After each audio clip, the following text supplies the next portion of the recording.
Hi everyone, Jennifer Blevin-Smith with Integral Clinic Solutions, and you're watching my YouTube channel, Navigating the Business of Medicine.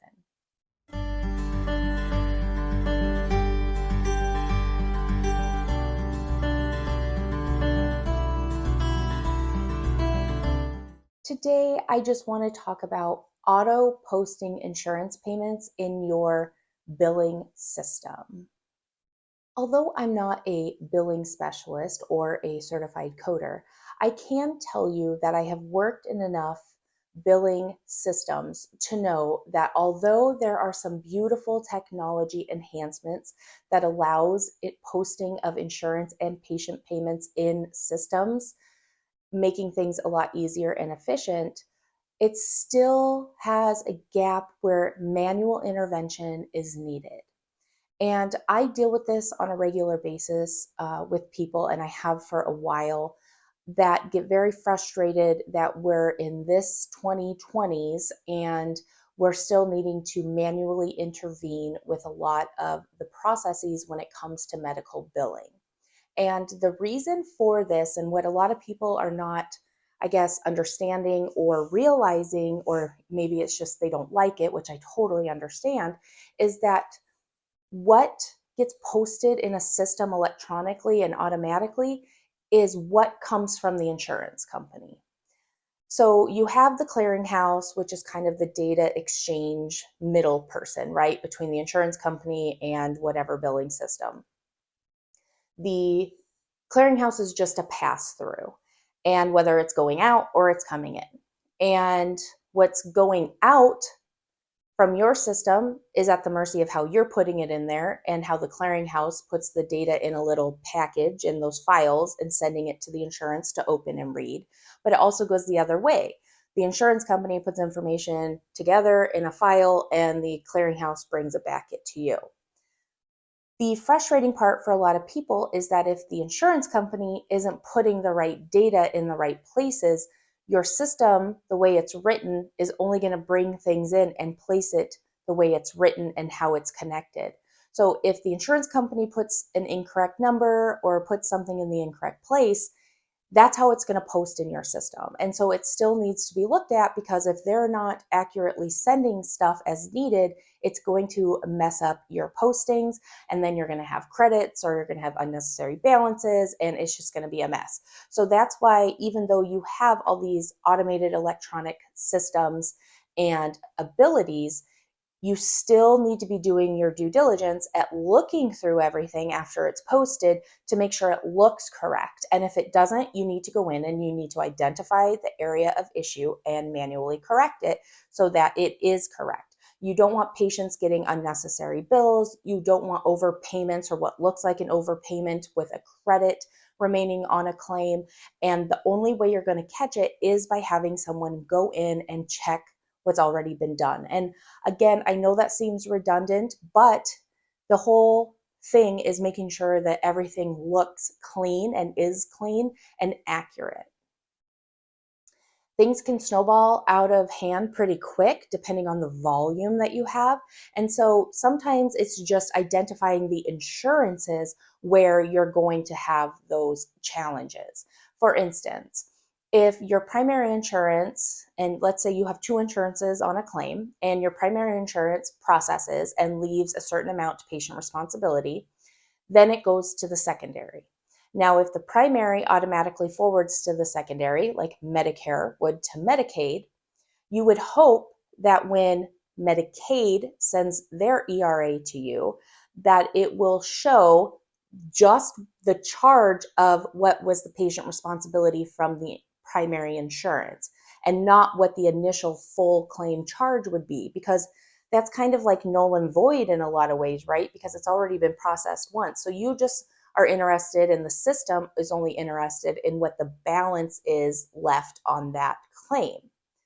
So if they don't send it back that way and they, process whatever the balance is, and they actually use the original charge, it's going to create a mess, because the system, whatever CAS code is associated to that amount, is going to post, and it's going to show that there was a credit on the account or like a negative amount.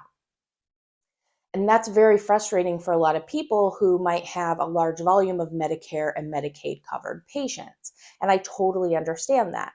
But you have to take into consideration there are so many insurances out there, and having to predict how all of them are going to be sending their ERAs to you or out to other businesses, clinics, is impossible to anticipate.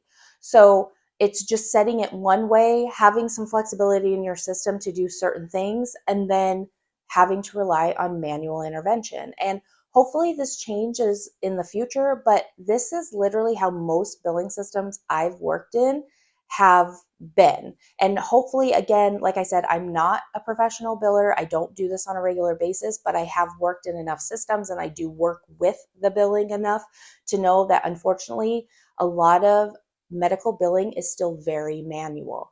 And people get frustrated with that because of the overhead and the costs to have the software for billing in the first place, and then having to hire additional FTEs or PTEs to compensate the need for this, which what the system can't do automatically, and people get really frustrated. And I completely understand, but at the same time, I also see the other side, and it's just an unfortunate situation. So again, you just have to take into consideration how software is written, how it has to come from an insurance company, and that's how it posts.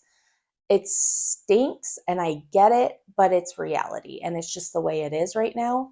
If there is software out there that can change and be flexible and do it differently than how I've seen most systems do it, I would love to hear what system that is, because that's a huge benefit. But most billing systems, like I said, are at the mercy of what the insurance sends. I do encourage you trying to reach out to your provider relations person, reaching out to the customer service at the insurance companies in which you're getting incorrect information or struggling with. But again, I don't know how big of a difference that's really going to make unless you can get a bunch of practices together and really make some kind of, I don't want to say scene, but really show them the volume of practices in the area that it's affecting. So hopefully that will initiate change for them or at their business and how they're sending stuff to you. But unfortunately, again, it's just a manual process. And I personally wanted my staff to be checking what was posted to make sure that everything looked good, because we all know technology can be really, really good for us, but it also can be really, really bad. And when it has glitches or, it goes down or something like that, it's like, oh my gosh, and it just makes you appreciate it even more or get mad at it because we rely on it so much. It's a love-hate relationship often. So making sure that you're looking through all of that, everything looks good, because you would hate for a patient to get a bill that's higher than it should be, or reflecting that you owe the patient money would be even worse because you're not checking this. Again, I understand it's frustrating. I understand people going, well, we're 2024. That's ridiculous. I don't understand why the software can't do this. It should do this. And I get it, but I don't write software. I don't write code, but apparently it must be pretty difficult, because this is, like I said, not just one system I've seen this in, but multiple billing systems.